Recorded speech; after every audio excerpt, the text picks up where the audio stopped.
Welcome to the League of Nerds comic book segment number 134. I'm John Cooney here to talk to you about comics released the 13th of August, 2014, beginning as usual with my first five, meaning these are the first five books I intend to read this week, and I'll give you a little more depth on them. Starting with at number 1, The Walking Dead number 130, There Were Whispers and I Was Afraid. Series writer Robert Kirkman told CBR-TV about Negan in the aftermath of All-Out War. Negan is in his cell, and I think that to a certain extent, I think as you read the next few issues, you're going to go, oh, I see what he's doing. It's like, Negan, look at Negan, what's going on with Negan? But there's like a lot of stuff going on over here that you're not really paying attention to. Okay.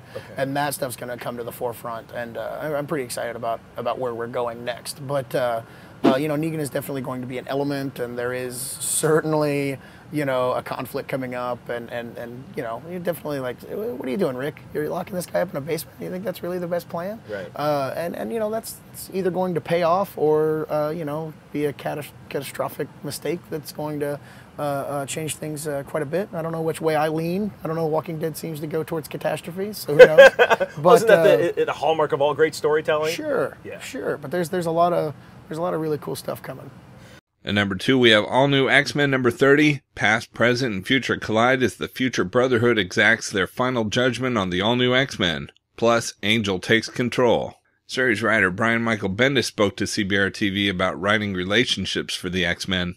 Clearly, I'm a soap opera writer. Clearly, there's a big part of me that, and it was always face front in Ultimate Spider-Man. But Axel, when he offered me X-Men, said, "Well, I really think this is going to feed a part of you that is, the thing that people really do respond to the most." And I love relationships and heightened relationships, and the X-Men are all heightened. They're always in danger. They're always heightened. Right. But like the relationships are always heightened. Half of them are psychic, so the relationships are always off kilter.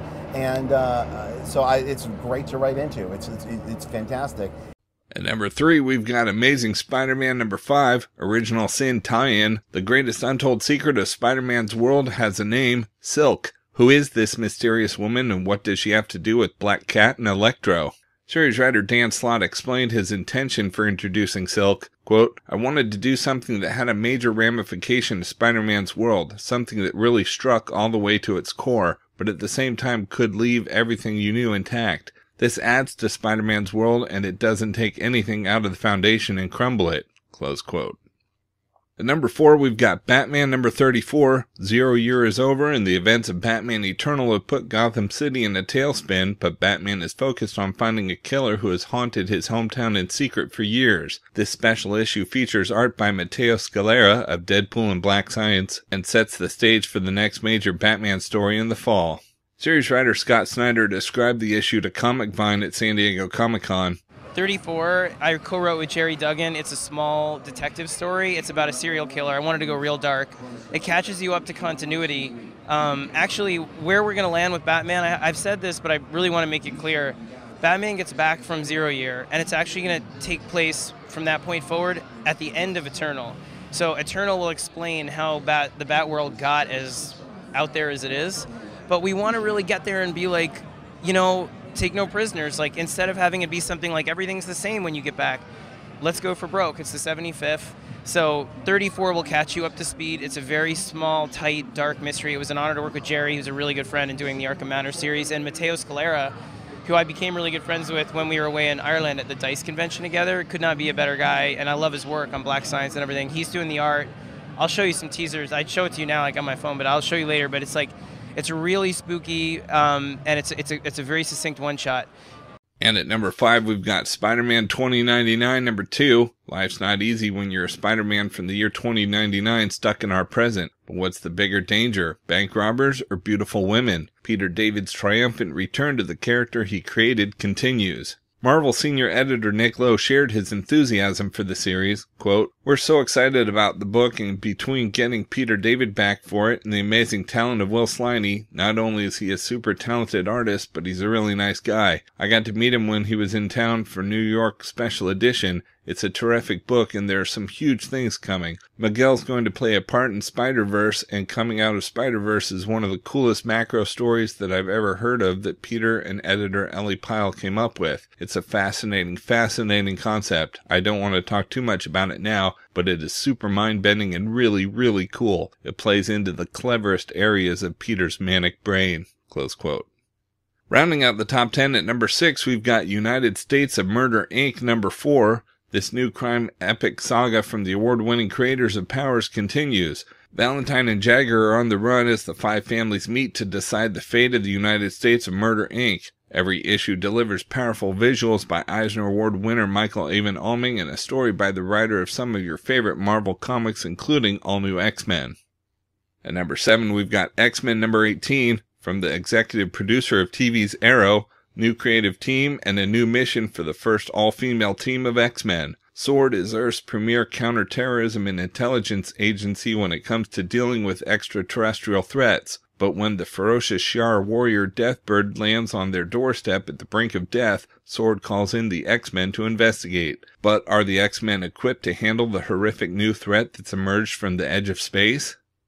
At number 8, we've got Star Wars number 20. Leia risks it all for a friend she hasn't seen since childhood. Han, Luke, and Chewie risk it all for Leia. Brian Wood and Carlos de Anda say farewell to the galaxy far, far away before they send our heroes to an unknown fate. At number 9, we have Astro City number 14, a roadside killer robot sanctuary and museum, only in Astro City. Meet Ellie and her very unusual friends, plus Samaritan, Cleopatra, Reflex 6, and more. And at number 10, we've got Thief of Thieves number 23. When shots are fired in the cartel mob war, will Conrad steal something he never has before? A human life? For the best of the rest from DC Comics, we've got Batman Eternal number 19. Jason Bard and Batman are forced to help Killer Croc when his followers are attacked by demonic monsters from the Black Maze. Next, we have FBP Federal Bureau of Physics number 13. The conclusion of the Wish You Were Here story arc. Realities collide, sparks fly, and history will come back to haunt Adam. We've also got Harley Quinn number 9, shipping twice in August. When Harley fills in as a burlesque dancer, she kills it on the main stage, literally. But what happens when she gets caught by the cops and finds herself face to face with her most devoted stalker? Next, we have Justice League United number 4. Justice League Canada's first adventure comes to an explosive end. We've also got New Suicide Squad number 2. Trapped inside Russia with no hope of rescue, the squad does what they do best, go out with a bang. And we've got Superman Wonder Woman number 11. Last Son, the next sensational chapter in the Superman doomed saga. Diana must do the unspeakable as the god of war in her effort to beat the forces of Brainiac. And now there's no Kal-El, only doom. From Marvel Comics, we've got Amazing X-Men number 10, World War Wendigo, Part 3 of 5. As the Wendigo virus runs rampant through Canada, one of the X-Men falls prey to the deadly plague. Guest starring Alpha Flight. Next, we have Fantastic Four number 8, Original Sin tie-in, Ben Grimm, Murderer. We've also got Hulk number 5. New writer Jerry Dugan of Deadpool joined superstar artist Mark Bagley on an all-new arc. Hulk is now Banner No More. Next, we have Inhuman number 3. The first arc of Inhuman climaxes in the battle of Medusa versus Lash. Uncover the secret history of an ancient branch of Inhumans. A new Inhuman named Flint sees his world fall apart before his eyes. We've also got Nightcrawler number 5. Who knew the life of a high school teacher isn't as glamorous as it's made out to be? Struggling to adjust to everyday life back at the Jean Grey School, Nightcrawler turns to his fellow X-Men for inspiration. But when it comes to life with the X-Men, inspiration may just come from the unlikeliest of places.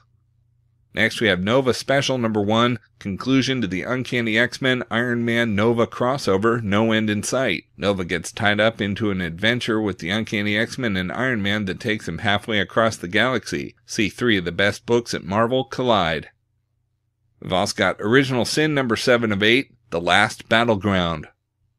Next, we have Ultimate FF number 6, The Ultimate Universe's Worst Nightmare approaches. Jump into the future of the Ultimate Universe as the Doomsday Clock counts down, the end of the Future Foundation.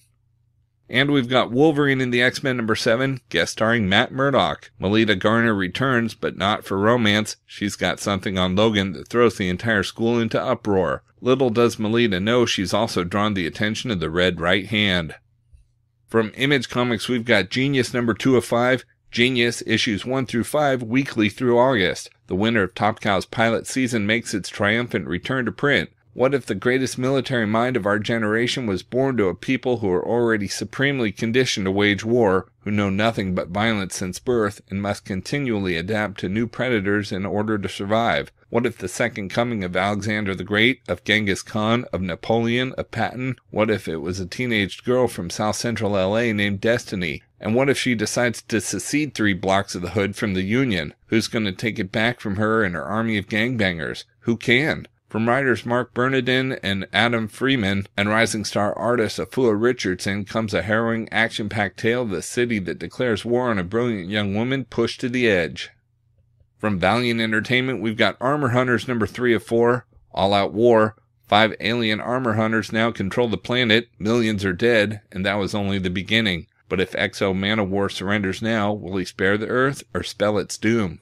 And as the world descends into pandemonium, can Bloodshot and the Unity team finally pinpoint a weakness in an enemy with more power, more endurance, and more technology? When you can't find a way to win, you'd better find a way to cheat. Valiant summer crossover sensation rockets towards the climax so big it's going to register on the Richter scale.